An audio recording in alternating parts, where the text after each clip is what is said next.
Coming up, we talk storytelling with the newest Joy Harjo Poetry Award winner. Plus, the creators of the musical Bear Grease have hopes to get it to Broadway. And the Citizen Potawatomi Nation is partnering with Google to teach its language using an app. We'll find out how it's working. I am Aaliyah Chavez. Join us for those interviews, plus headlines from the ICT Newscast. This program is made possible by the Corporation for Public Broadcasting, a private corporation funded by the American people. The Walter Cronkite School of Journalism and Mass Communication at Arizona State University is honored to be a supporter of Indian Country Today. ASU offers the only online undergraduate digital media literacy degree, teaching students how to recognize and combat inaccuracies on all platforms. They are using cutting-edge tools and tactics to separate fact from fiction in a digital world overloaded with misinformation. Learn more at cronkite.asu.edu.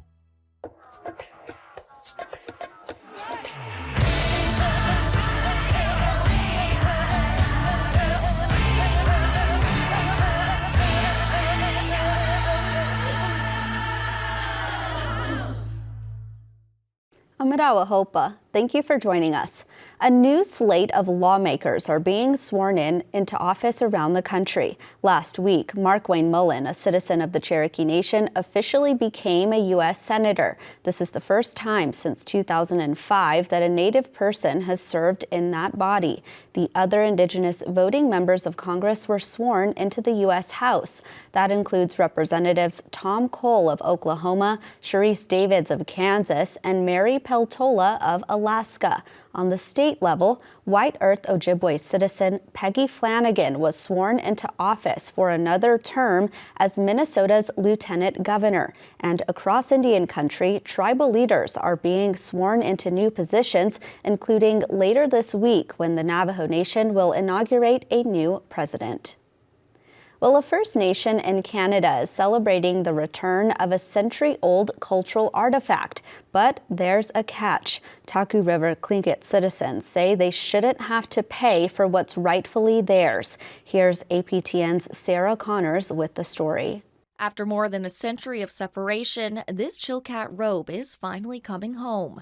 Earlier this month, Tlingit elder and master carver Wayne Carlick unboxed the robe in Vancouver. It was a moment he'll never forget. To actually have a blanket or a robe of a masterpiece, that absolutely is incredible. Carlick is a member of the Taku River Tlingit First Nation in Atlin, BC. Last month, he became aware of the sale of a Chilkat robe at a prestigious Canadian auction house. Not much was known about the item other than it was collected from a Tlingit community on the Taku River in the 1880s. But its rare double wolf design immediately caught Carlick's attention. Right away, I thought maybe this is a Taku blanket. The robe displays a signature that matches with Mary Hunt of the Drifted Ashore clan. Made out of hand-woven goat hair spun with cedar, the robe was likely worn during dancing and ceremonies. With help from the First Nation, a GoFundMe, and a generous donation from a local Atlanite, the robe was purchased at a final price of just over $46,000. But Carlick says his people shouldn't have to pay for art that rightfully belongs to them. It hurts me to hear that we still have to do that today. How this art was, taken from us, under what circumstances, and how come there's no documents about it? Because people either stole it or they took it at really cheap prices because our people were in such poverty. Our weaving was incredible back then, and I think they treasured it too, as even though it was a stolen item. Joanne Williams is a Taku River Tlingit elder and regalia maker. She says her grandmother told her several items were burned or taken from the community in the late 19th century when white settlers were enforcing a ban on potlatches. I'm hoping actually that one day we will not have to pay a dime for our stolen property to be brought back to our land.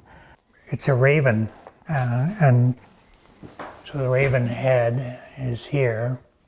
Carlick is hopeful the robe's return will send a message to Canada that Indigenous artifacts need to be returned to their communities. I hope this helps Canada realize what's happening here and how these precious artifacts from our history comes home. They should be here. The robe is currently housed in a Vancouver museum where it will undergo restoration work. Next year, a Tlingit celebration will be held to welcome the artifact back into the community. Carlick is thankful that such a priceless item is returning to its rightful place. Finally, eventually, it comes back. Sarah Connors, APTN National News, Atlin. A popular climate activist and model is back on the front of a magazine, but this time backed by celebrity support.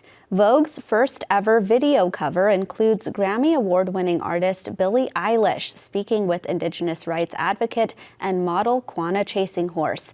Chasing Horse took part in discussing environmental issues with Eilish and 8 other young climate activists. She took to social media to express her gratitude to Vogue for creating space and bringing the activists together despite the fashion industry's involvement in contributing to the climate crisis.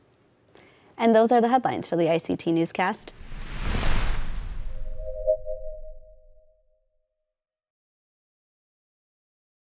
Kinsale Drake is a poet, playwright, and performer based in the Southwest, and she's an alumni of Yale University. She's had her work appear in Teen Vogue, Time magazine, and was most recently announced as the 2022 Joy Harjo Poetry Prize winner. She joins us today virtually to talk about her award. Hi, Kinsale, and congratulations to you.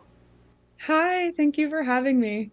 So to start, how did you find out that you won this award, and what does it mean to you to have been declared the winner?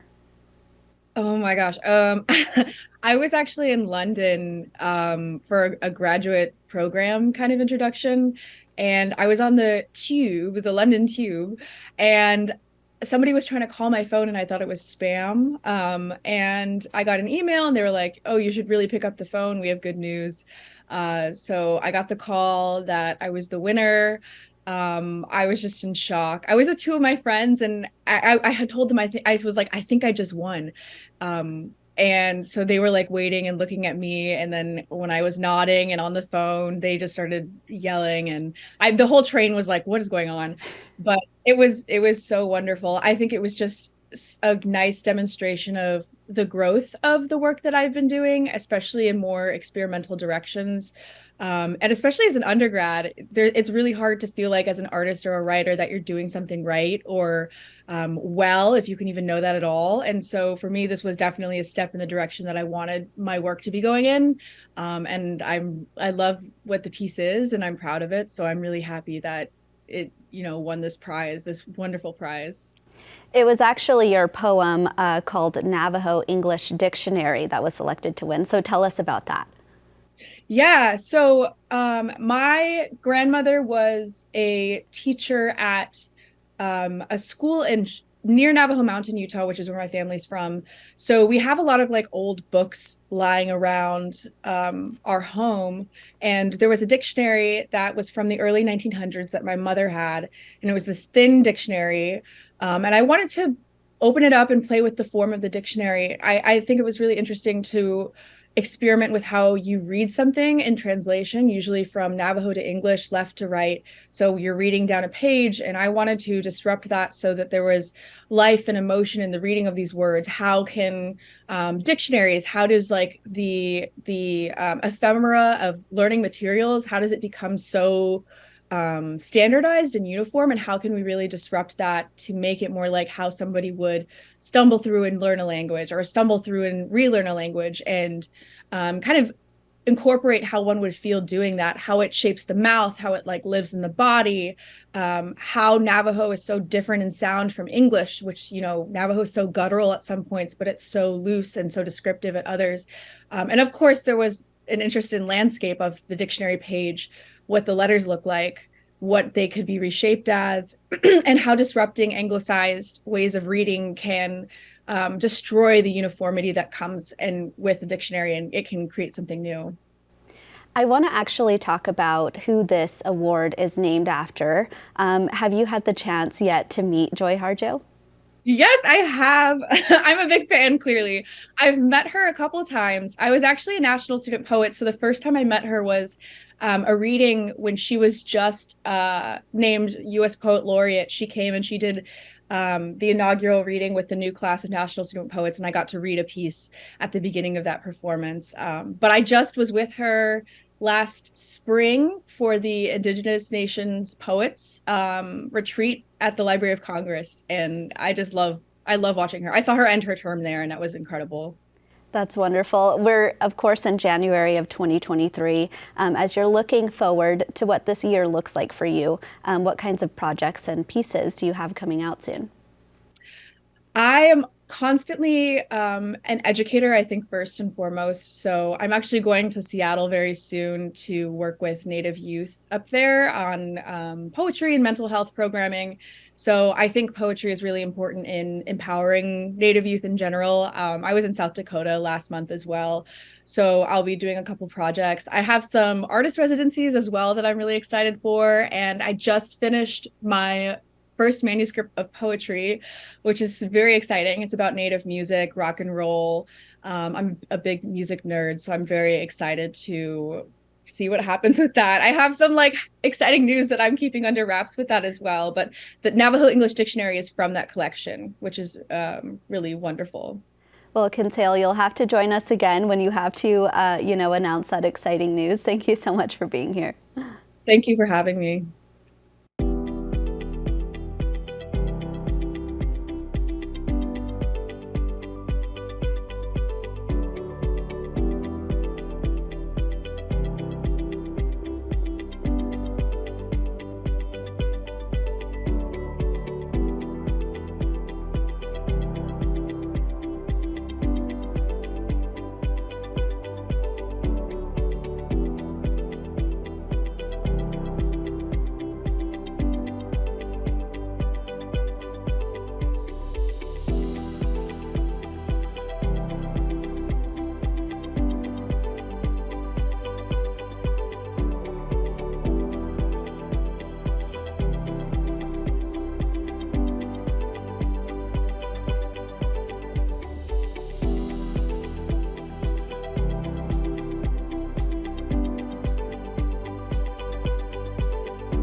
Award-winning actress Crystle Lightning has taken over television as well as the stage. She and her husband Red Cloud wrote the musical Bear Grease. The show is an Indigenous rendition of Grease that just finished its second tour at the end of 2022 with plans to go onto Broadway. Crystle joins us today to tell us more. Hello, Crystle. Welcome and congratulations. Hello. Thank you so much. What was the inspiration for writing this musical? Well, Cloud and I we were on the road. We were out of town somewhere, and Grease comes on cable television. And we were like, man, wouldn't it be amazing if there was a Native version of Grease? Because back in the 50s and 60s, I didn't see any, Natives couldn't dance on the streets like Olivia Newton-John and John Travolta. There was other things going on with us. And so we were like, I've never seen an Indigenous musical like this. Like, let's create it. Let's do it. And so that's how the idea started. And then it was written in our basement.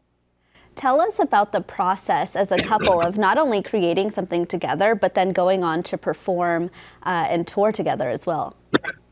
Well, the process happened. We had started writing it, and then we got a message from the local Fringe Festival, the Edmonton Fringe Festival. It's a big theater community here. And they had asked us to do a musical performance because we're also in a musical group together called Lightning Cloud, a hip hop duo. And we were like, you know what? Why don't we do Grease? And it was almost finished. So we had, I think, a month and a half until showtime. So we literally casted it. We put out the breakdowns to local dancers and singers, Indigenous, of course. And we started rehearsals. I choreographed it, and we made it on stage, and we sold out our very first show at the Fringe Festival. That must have just been absolutely amazing. Maybe talk about what the significance is of seeing Native representation in a musical like this. Well, I think, a lot of our stories is, there's a lot of trauma, based in our history, and our stories, which has to be told. It has to be told. But there's also a lot of our people are very funny, and there is so much healing through laughter. And we were like, we need to make this funny. So what we did was we kept the premise of Grease, but we added, native humor in there. We added traditional song in there. We added some doo-wop in there. We incorporate Indigenous fashion in there. So the poodle skirts are also ribbon skirts. We got our beadwork in there. So we indigenized the whole thing. I opened your segment by, of course, talking about your hopes to go to Broadway. So tell us about that. Yes, I've never seen natives on Broadway personally. And so that is our goal. We would love to get a residency in Las Vegas. Of course, before we hit Broadway, we'd love to hit the Toronto theater circuit because it's huge there too, and eventually end up on Broadway. That is the ultimate goal. When folks actually watch this show, what is their response? It's electric. I mean, the laughter in the audience when I'm backstage and I can hear, and not only natives, but non-natives, every culture, and they get our jokes and they're literally belly laughing. That's the payoff. And when you have old grandmothers coming up to you after the show with tears in their eyes saying, I've never seen that before and thank you. That's where it gets you. And we're like, this is why we do this. You talked earlier about casting and, finding the dancers and the singers and the folks who bring this show to life. Maybe tell us about some of them. So the interesting thing is half of the cast were non-actors. And so we basically all took a risk, and they were interested in the story. They most of them love Grease, or their parents loved Grease. And so they could either sing or dance. And we said, you could do it. I have a large, theater background. I've studied it my whole life. So I, as the director, you help bring out the performance in them. So if you could see them a year ago to today, I mean, it is just, the transformation is incredible. So that's been a huge payoff and a huge treat for me to witness that. And then some of them were, we have some that are just pure vocalists that they didn't know they could act, and now they do. Crystle, what other kinds of projects are you working on right now? Oh my gosh, things are so great right now. Right now I reoccur on the show called Ghosts, and that's on CBC. Super funny, because most of the stuff I do is very dramatic. So it was fun to kind of step out of that for a bit. I'm currently on a show called Three Pines, which is on Amazon, and that's with Alfred Molina. Really, really awesome, important show. It's based off of a novel. I can't wait. This film that I shot last year called Fancy Dance, directed by Erica Tremblay, is premiering at Sundance Film Festival in just a few weeks, and it is part of the Indigenous feature film picks for the competition, which is super exciting to be a part of. And then I'll be in the second season of 1883, which I start shooting next month. Well, very, very busy. Crystle Lightning, thank you so much for being here. Thank you for having me.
As many tribes face the loss of fluent speakers, many are turning to technology to teach and retain their languages. The Citizen Potawatomi Nation recently partnered with Google and the new app called Woolaroo. Joining us today to talk about how this app works is Justin Neely. He's the Director of Language for the Citizen Potawatomi Nation. Welcome, Justin. Bonjour, Manowabin. Hello, good morning. So this app launched last fall. Tell us how it works. It's really a pretty cool piece of technology. Basically, you take your phone and you take pictures of objects, whether in your office or outside, and using AI or artificial intelligence technology, it's able to recognize what that object is and then give you the translation of that object and an audio file to hear that object. You started working in your tribe's language department 17 years ago. Is this app making it easier for people to learn the language? I think so, particularly for like kids, because I mean, when you're working with stuff, I mean, kids don't know how to spell, whether in Potawatomi or in English, and adults enjoy it. It's just a unique new tool for engaging in the language. So absolutely. Maybe lay some groundwork for us. How many fluent speakers do you estimate that you and your tribe have? Currently, we have less than 5 fluent first language speakers. I'm a second language speaker myself. And what actually is defined as a first language speaker? We usually define that as someone who grew up with the language and learned it at a very, very young age, usually in the household. I started learning the language when I was about 16 or 17 years old.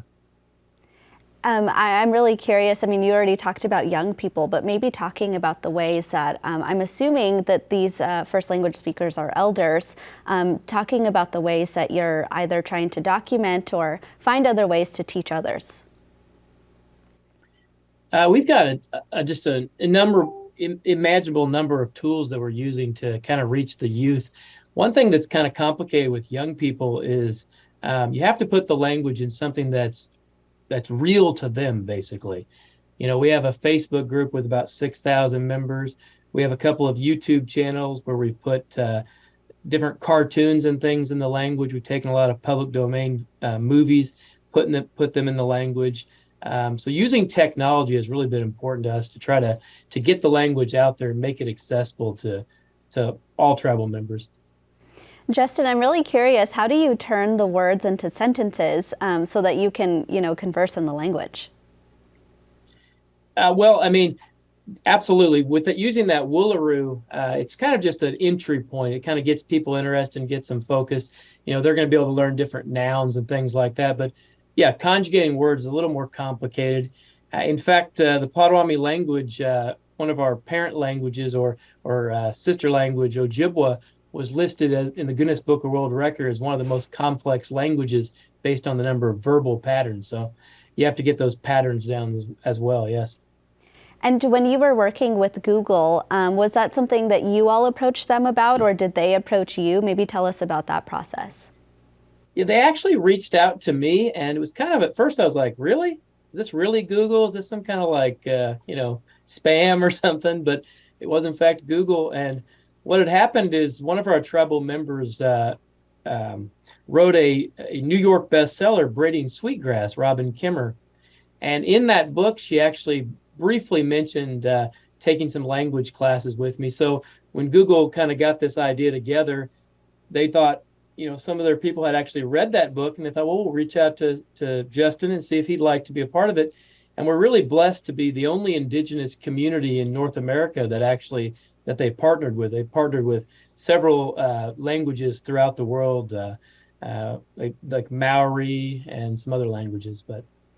And what do you think for other tribal nations who are maybe working on language revitalization like this? What would be your message to them in terms of, as you just mentioned, using apps to hopefully save your language? Well, I think for a lot of us, our members oftentimes are spread out. And the beautiful thing about technology is it gives you the ability to reach countless people. So one person could teach a class that, 2,500 people could access. We also do a lot of stuff online where we record all of our classes and then we post them on our YouTube channel. so the material is available then for posterity as well. So technology really can multiply your talents in that regard. The other thing is anything that we've done is something any tribe really could do. You don't want to have to remake the wheel. If you find an idea that works for example, for our community, and it works for yours, by all means, try it out, use it. Justin, we're nearing the end of our time here, but I do want to touch upon some children's books that you all are developing. So tell us about that. Yeah, we just wrapped up a grant for 12 children's books. What's really fun about these children's books is we also use technology with these in the sense that instead of a child having to look at the words and try to pronounce it, we added a QR code to the book so they can use their phone and then it will read the book to them in the language. So they don't have to wonder, did I pronounce that right? Or if their parents are reading, they don't have to worry. Just another way to use technology innovatively, I guess. Well, thank you, Justin Neely, for telling us how the Citizen Potawatomi Nation is using this app to teach the tribe's language. Thank you so much. Miigwech. And that's a slice of our Indigenous world. For all the latest, visit ictnews.org. From all of us in the newsroom, stay safe, my relatives.